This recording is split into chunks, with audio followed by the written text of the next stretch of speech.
Kagit-gitan at sakitan na uwi ang huling araw ng pagpaparehistro para sa barangay at sangguniang kabataang elections. Ang ilan sa mga pumila binalewala ang masamang panahon at gutom makapagparehistro lang. Hanggang kanina may mga umaapila pa rin i-extend ang deadline ng voters registration. Pero nanindigan ng COMELEC na wala ng extension. May report si Tina Panganiban Perez. Ang pagkahaba-habang pila sa huling araw ng registration para sa barangay election na uwi sa gitgitan.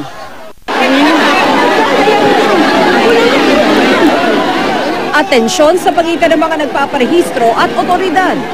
Kaninang umaga, naglagay pa ng barikada ang COMELEC at ang pulisya sa pila. Pero di nagtagal, nilusutan ito ng mga nagpupumilit makapasok sa loob.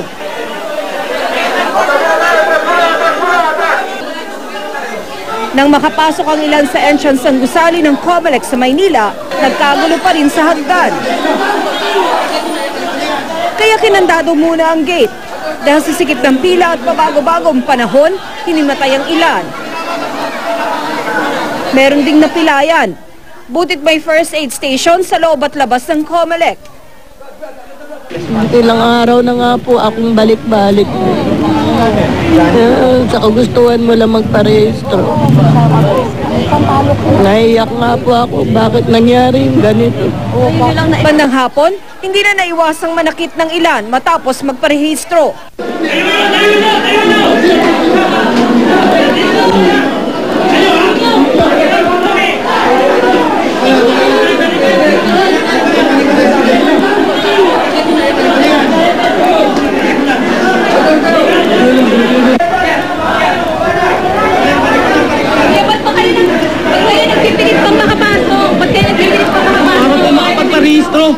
Para po makapagparehistro. Kahit na ganyan kasiksikan. Opo, kanina pa po kami alas 4 ng umaga. Ngayon lang po kami nakapasok. Ang hirap, ang tagal po talaga.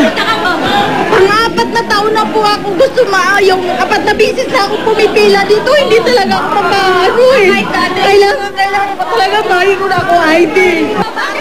Sa Quezon City naman, hindi nagpatinag ang mga pumila, basang-basaman sa ulan at nanginginig pa sa ginaw. Tanghaling tapat na, oras na para mananghalian, umuulan pa, pero ang mga gusto magparehistro dito sa COMELEC Quezon City, ayaw pa rin umalis sa pila.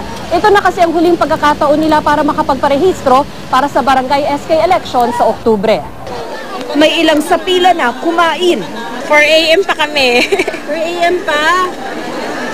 Bakit tayo nyo muna umalis? Kasi ma'am, baka masingitan kami ng pila. Ang iba, pati mga paslit, magkakasamang nagpaulan. May nagbe-breastfeed pa nga habang naghihintay na matawag ang pangalan.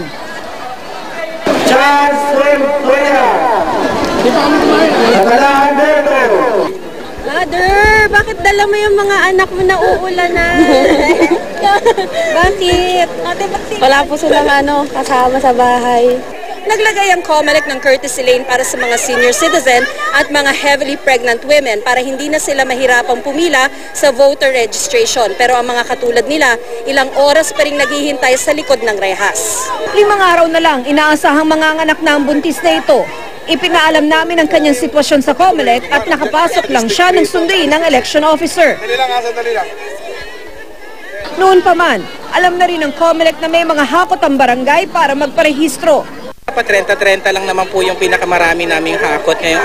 Sa dami ng dumagsa, pati mga pulis, tumulong na sa seguridad. Ang inaano lang namin yung hindi magkaroon ng stampede.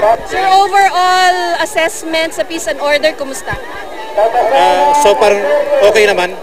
Marami sa mga nakapila, umuwing luhaan.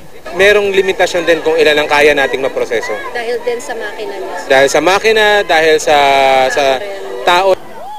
Sa Caloocan, hindi rin naiwasang magkagulo ang mga tao. Kaya ang ginang na ito, nakagabi pa raw nakapila, biglang hinimatay ng maipit habang nagtatakbuhan ng mga nais umabot sa registration. Hindi na in-extend ng COMELEC ang voter registration. Ang susunod na voter registration ay para na sa eleksyon 2016. We need to finish registration by August 31 because we need the information from that, yung basically ilan ang botante natin para ma-determine na ilan naman ang balot ang gagawin, ilang presinto ang i-activate, anong klaseng paghahanda ang gagawin. Tina Panganiban Perez, GMA News.